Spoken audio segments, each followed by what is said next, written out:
they were lucky. You know, it was, you know, they were playing in, you know, in like big games, and like they probably had, yeah, exactly what you said before. They had assistance straight away, and again, including myself and probably the majority of my viewers don't have that, you know, resource. And again, you know, if that happened while he was at home, I don't think he'd be playing right now, either No. of those players. And that kind of comes into my next question, which you've kind of answered with the app, but why don't we see a lot more defibs at grassroots grounds and non-league grounds? Yeah, cost. How much is it? How much is the average defib?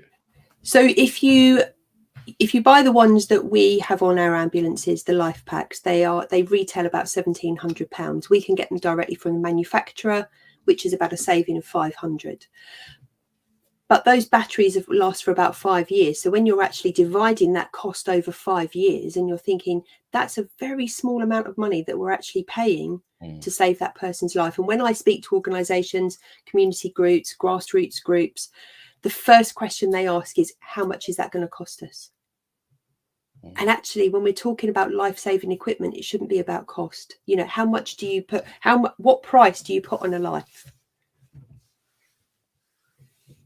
I mean, I mean, of course, it's priceless. I mean, I can say, especially at grassroots level, just just kind of getting a team up and running takes a little bit of money, and of course it does. And I can imagine a lot of teams would think about something like this and think, you know, again, are we like going to spend 1,700 on something like this, or are we going to buy a new kit with training balls and, you know, make sure that our referees paid, the grounds paid? You know, that's a whole chunk of money. Yeah, it is a massive amount of money. And we work with a charity called Carly Hart Trust. Carly Hart Trust are based in Bromley. They're an amazing charity. And what they do is they fundraise, so that they will fundraise a percentage of the cost of a defib. And then they ask the club, the school, the community group to fundraise the other half. So that defib now becomes £600, £650, £700. So that's a more that's a more realistic amount of money to fundraise. And as well as first aid for staff, which looks after kind of corporate side of first aid, we run courses for the workplace. We do individual courses. But last year, back in June, I set up a community interest group called First Aid for All Training. And the idea behind that is that we can get funding, we can get grants, we can get sponsorship, and we can go in and we can teach first aid to our grassroots groups for free. So that will then give them that training where they think, okay, if I've got to get a defib, how much is it going to cost me then to get the training on the top? Working with Carly Hart Trust, we can reduce the cost of that defib.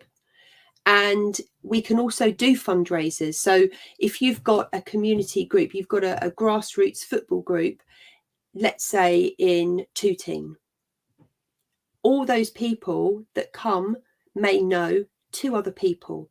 So we do a fundraiser, a 3-hour first aid fundraiser. They pay a per person price. As long as we cover the resources that it costs us, then that community group get the rest.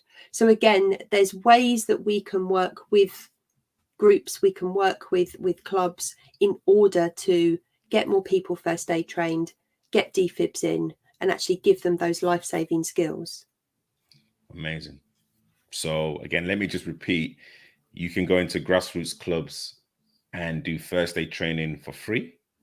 Yes. So we can get some funding. We can do fundraisers. So they can do some fundraisers to cover the cost of that defib.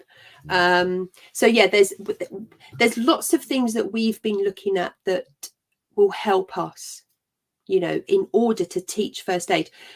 the amount of times that we've been called to an incident that's happened in the street, and people have said to me, if only I'd have known what to do. If only I'd have known what to do. And you think, well, we need to turn that around.